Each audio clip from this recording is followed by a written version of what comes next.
نہیں، وہ مجھ تک نہیں پہنچ سکتے۔ حسن نے اس کی بات پر قدر لاپرواہی سے کہا۔ کیوں؟ کیونکہ میں نے سارا کام پہلے ہی بہت محتاط ہو کر کیا ہے۔ وہ وکیل ہی میرے اصلی نام اور پتے سے واقف نہیں ہے۔ اسے جو ایڈریس اور فون نمبر میں نے دیا تھا وہ جعلی تھا۔ سالار بے اختیار مسکرایا۔ اسے حسن سے ایسی عقل مندی اور چالاکی کی توقع رکھنی چاہیے تھی۔ وہ ہر کام بڑی صفائی سے سر انجام دینے کا ماہر تھا۔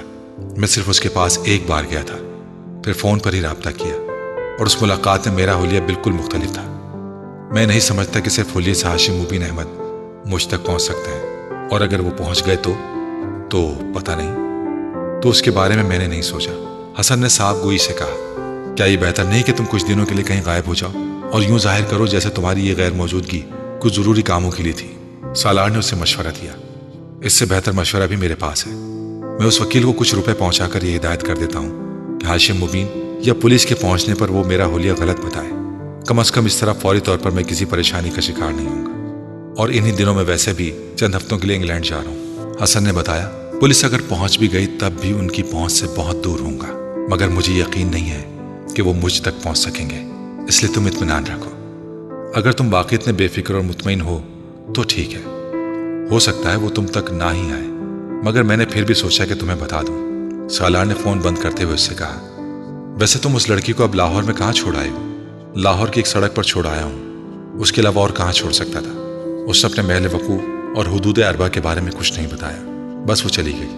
عجیب بے وقوف ہو، کم از کم تم اس سے اس کا ٹھکانہ پوچھنے کا حوصلہ تو رکھتے تھے۔ ہاں، مگر مجھے اس کی ضرورت نہیں پڑی۔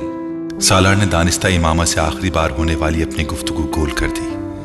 میں حیران ہوں کہ تم اب کس طرح کے معاملات میں انوالو ہونے لگے ہو۔ اپنی ٹائپ کی لڑکیوں کے ساتھ انوالو ہونا دوسری بات ہے، مگر وسیم کی بہن جیسی لڑکیوں کے ساتھ انوالو ہو جانا، تمہارا ٹیسٹ بھی دن بدن گرتا جا رہا ہے۔ میں انوالو ہوں، تم واقعی عقل سے پیدل ہو، ورنہ کم از کم اس طرح کی بات مجھ سے نہ کرتے۔ ایڈونچر اور انوالومنٹ میں زمین آسمان کا فرق ہوتا ہے حسن صاحب، سالار نے طنزیہ لہجے میں کہا، اور آپ نے یہ فاصلہ ایک ہی چھلانگ میں طے کر لیا ہے سالار صاحب۔ حسن نے بھی اسی انداز میں جواب دیا، تمہارا دماغ خراب ہے اور کچھ نہیں، اور تمہارا دماغ مجھ سے زیادہ خراب ہے، ورنہ اس طرح کی حماقت کو ایڈونچر کبھی نہ کہتے۔ حسن بھی قدرے جھلایا ہوا تھا۔ اگر تم نے میری مدد کی ہے تو اس کا مطلب یہ نہیں کہ تمہارے منہ میں جو آئے تم کہہ دو۔ سالار کو اس کی بات پر اچانک غصہ آ گیا۔ ابھی میں نے تم سے کچھ بھی نہیں کہا ہے، تم کس بات پر اشارہ کر رہے ہو؟ یہ ٹیسٹ والی بات کی طرف یا دماغ خراب ہونے والی بات کی طرف؟ حسن نے اسی انداز میں اس کی بات سے متاثر ہوئے بغیر پوچھا۔ اچھا، منہ بند کر لو، فضول بحث مت کرو۔ اس وقت ان تمام باتوں کو کرنے کا مطلب گڑھے مردے اکھاڑنا ہے۔ حسن اب سنجیدہ تھا۔ فرض کرو پولیس کسی صورت ہم تک پہنچ جاتی ہے اور پھر وہ امامہ کا پتہ جاننے کی کوشش کرتے ہیں تو ہم کیا بتائیں گے؟ اور میں نہیں سمجھتا کہ وہ کبھی بھی اس بات پر یقین کریں گے کہ امامہ کے بارے میں تمہیں کچھ نہیں پتا ہے۔ اس وقت تم کیا کرو گے؟ کچھ بھی نہیں کروں گا، میں ان سے وہی کہوں گا جو میں تم سے کہہ رہا ہوں، اس نے بلند آواز میں کہا۔ اور ہاں، سارا مسئلہ تمہارے اسی بیان سے شروع ہوگا، میں امامہ کے بارے میں نہیں جانتا ہوں۔ حسن نے اس کا جملہ دہرایا۔ تمہیں اچھی طرح اندازہ ہونا چاہیے کہ وہ ہر قیمت پر امامہ تک پہنچنا چاہیں گے۔ یہ بہت بات کی بات ہے۔ میں امکانات اور ممکنات پر غور کر کے پریشان نہیں ہوتا، جب وقت آئے گا دیکھا جائے گا۔ سالار نے لاپرواہی سے کہا، تم سے مجھے صرف یہ مدد چاہیے کہ تم اس سارے معاملے کو راز ہی رکھو اور پولیس کے ہتھے نہ لگو۔ تمہارے کہے بغیر بھی میں یہی کرتا۔